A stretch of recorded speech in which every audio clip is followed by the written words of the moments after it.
साथियों नमस्कार, स्वागत है आपका आपके अपने YouTube चैनल पर। सर्कुलेटरी सिस्टम में अपन ने अब तक ब्लड ग्रुप को पढ़ लिया और ब्लड ग्रुप के बाद में अगला जो टॉपिक ब्लड से रिलेटेड है, जैसा आप थंबनेल में देख पा रहे हो, वो है ब्लड क्लॉट, रक्त का थक्का बनना, और बनने की प्रक्रिया कहलाती है रक्त स्कंदन। तो इस प्रक्रिया को अपन कंप्लीट पढ़ेंगे। बड़ा सरल टॉपिक है, कोई दिक्कत वाली बात नहीं है। देखो, ह्यूमन के अंदर जो ब्लड है, रक्त है, वो कहाँ बहता है? ब्लड वेसल्स में, रुधिर वाहिनियों में ब्लड बहता है। अब ये ब्लड किसी कारण से रुधिर वाहिनियों से बाहर आ जाए या अंदर भी हो सकता है, बाहर आ जाए तो ये जम जाता है, और ये जम जाना ही क्या कहलाता है? इसका थक्का हो गया, क्लॉट हो गया, गाढ़ा पड़ जाता है, ये इसका कहलाता है क्लॉट। और इस प्रक्रिया को क्या बोलते हैं? इस प्रक्रिया को बोलते हैं स्कंदन, ब्लड कोएगुलेशन। ये प्रक्रिया कहलाती है रक्त का जमना या रक्त का स्कंदन होना, ब्लड क्लॉटिंग होना। अब देखो, ये प्रक्रिया अपने शरीर के अंदर आवश्यक नहीं है। आवश्यक क्या? नुकसानदायक है। अगर शरीर के अंदर थक्का बनने लग जाएगा, वाहिनियों में रक्त जमने लग जाएगा, तब तो सेल हेमरेज हो जाता है। जहां भी जमेगा वो हेमरेज हो गई सेल, क्योंकि बाकी की जो ब्लड है एक जगह जम जाएगा और बाकी का ब्लड उसके धक्का मारना चाहेगा, तो ब्लड वेसल्स ब्लॉक हो जाएंगी। परंतु शरीर के बाहर अगर किसी कारण से खून निकलने लग गया तो फिर उसका क्लॉट होना जरूरी है, क्योंकि वरना क्लॉट नहीं होगा तो एक पर्टिकुलर समय में बहुत ज्यादा मात्रा में ब्लड बॉडी से निकल जाएगा और व्यक्ति की डेथ हो सकती है। तो बाहर निकले तब तो जमना जरूरी है और अंदर रहे तब जमना जरूरी नहीं है। तो ये कुछ कारकों पर निर्भर करता है। तो ब्लड क्लॉटिंग, रक्त के थक्के जमने से संबंधित 13 प्रकार के कारक होते हैं, 13 प्रकार के फैक्टर होते हैं, इस काम को करने के लिए रेस्पॉन्सिबल होते हैं। और उन 13 फैक्टर को अपन ऐसे लिख देते हैं, जैसे फैक्टर फर्स्ट है, सेकंड है, थर्ड है, इस प्रकार से करते करते, और ये 13 कारक कुछ जिम्मेदार होते हैं। सभी को पढ़ने की जरूरत नहीं है, मुख्य मुख्य कारकों से ब्लड क्लॉटिंग की प्रक्रिया कैसे होती है उसको अपन पढ़ेंगे। अपन जो प्रक्रिया ब्लड को क्लॉट करवाने में काम आती है, ठीक है, उसको कहते हैं स्कंदन। और जिस प्रक्रिया से ब्लड को क्लॉट होने से रोका जाता है उसको बोलते हैं प्रतिस्कंदन। ठीक है, कोएगुलेशन और एंटीकोगुलेशन। रक्त का जमना, स्कंदन, और जमने से रुकना, यह क्या कहलाता है? प्रतिस्कंदन कहलाता है। देखो, स्कंदन से संबंधित कुछ कारक या कुछ चीजें अपने काम आएंगी अभी। एक आता है थ्रोम्बोप्लास्टिन, जो कि रक्त में उपस्थित है। एक आता है प्रोथ्रोम्बिन, या थ्रोम्बिन भी बोलेंगे इसको। एक आता है फाइब्रिनोजन, इससे बनेगा थ्रोम्बिन। ये दोनों आपने पहले भी लिखे होंगे, जब अपन प्लाज्मा का संगठन पढ़ रहे थे तो प्लाज्मा में इनऑर्गेनिक के अंदर ये सब पाए जाते हैं। एक होता है, आपने पिछला जो चैप्टर पढ़ा था उसमें पढ़ा था अपन ने, विटामिन के, जो कि ब्लड को क्लॉट होने के लिए जिम्मेदार होता है, काम आता है, रक्त का थक्का बनाने में काम आता है। और एक तत्व काम आएगा जिसको बोलेंगे कैल्शियम +2। अब एग्जाम में कई बार इनसे संबंधित ऑप्शन दे दिए कि निम्न में से कौन सा है वो ब्लड क्लॉटिंग के लिए आवश्यक है, या ब्लड क्लॉटिंग के लिए आवश्यक तत्व है कि Ca+2, कैल्शियम +2। और ब्लड क्लॉटिंग के लिए आवश्यक प्रोटीन है प्रोथ्रोम्बिन और फाइब्रिनोजन। ब्लड क्लॉटिंग के लिए आवश्यक विटामिन है विटामिन के। और ब्लड क्लॉटिंग को रोकने के लिए जो काम करता है प्रतिस्कंदन के रूप में, वो है आपका कौन? हिपेरिन।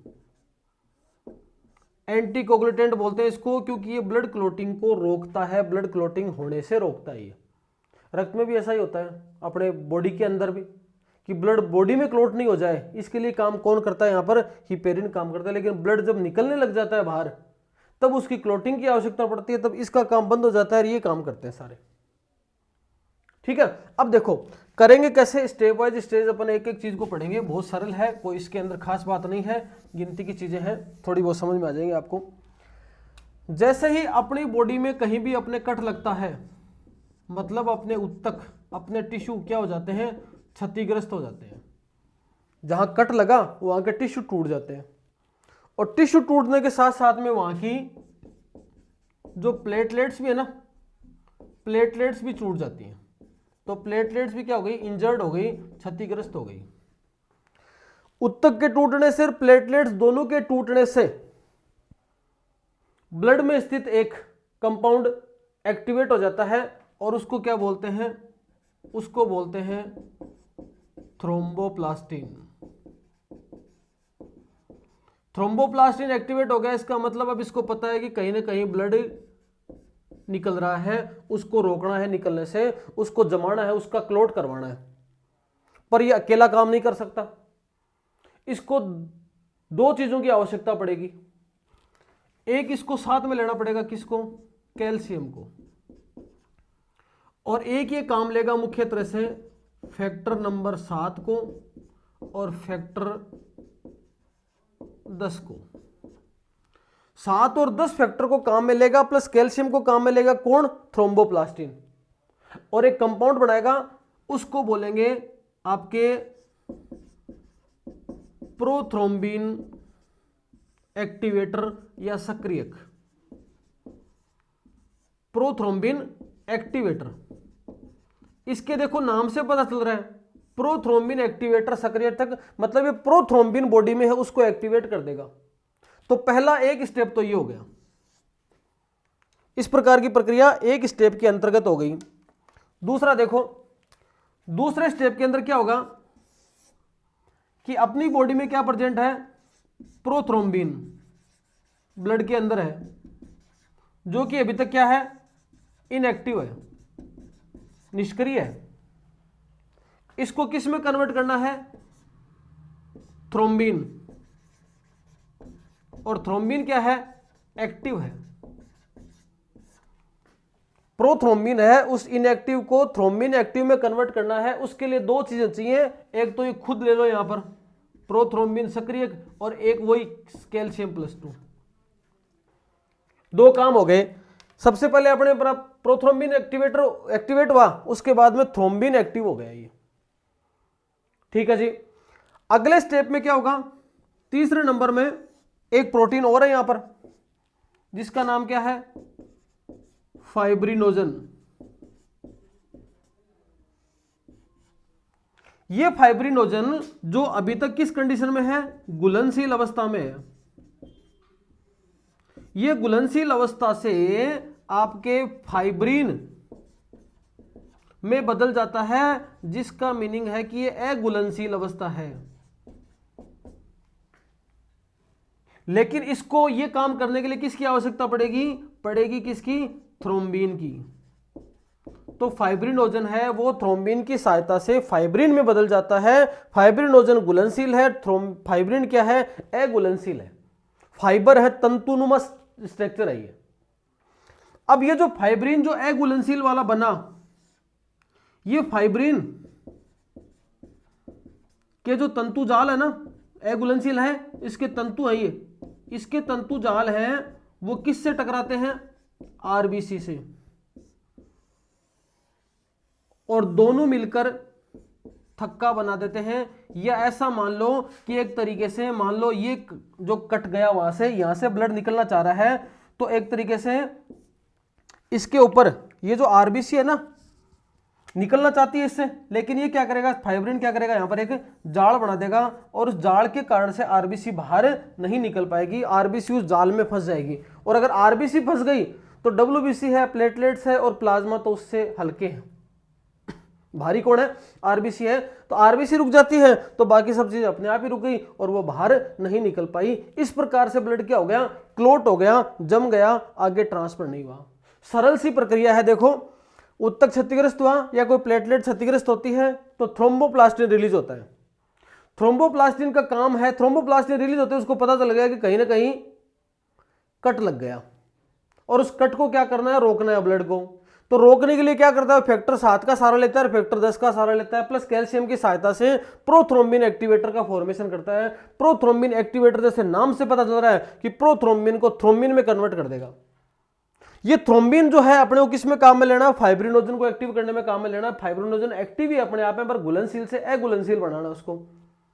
जैसे अघुलनशील हो गया वो तंतु के रूप में हो गया, एक जाल सा बन गया और वो जाल चारों तरफ फैल जाता है। जाल क्या करता है? आरबीसी को अपने बॉडी से बाहर नहीं निकलने देता और आरबीसी वहीं फंस जाती है। आरबीसी रुक गई तो अंदर की साइड में डब्ल्यूबीसी है, प्लेटलेट्स है और प्लाज्मा भी रुक जाता है, वो भी बाहर नहीं आता। इस प्रकार से रक्त है वो क्लोट हो जाता है।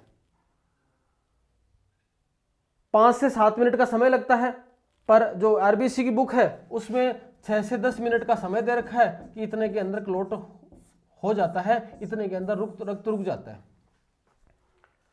अब कई बार क्लोट, जैसे मान लो जो बाहर भी अपन चाहते हैं, जैसे जो लोग हैं जिनके किडनी की प्रॉब्लम होती है और उनका ब्लड है वो बाहर प्योर होने आता है, तो किडनी जो काम करती है वो बाहर करवाते हैं। बाहर करवाते हैं इसका मतलब उनके सारे शरीर के ब्लड को बाहर निकालना है, बाहर प्योर करना है, फिर प्योर करके उसको वापस चढ़ाना है बॉडी में। तो बाहर करने के दौरान बाहर जब ब्लड आ गया तो रक्त वाहिनियों से बाहर आ गया तो जमने की कोशिश करेगा, तो नहीं जमे, ठीक है, वहां पर जमे नहीं। इसके लिए क्या करते हैं? वहां पर हिपेरिन डाला जाता है जिससे ब्लड जमे नहीं।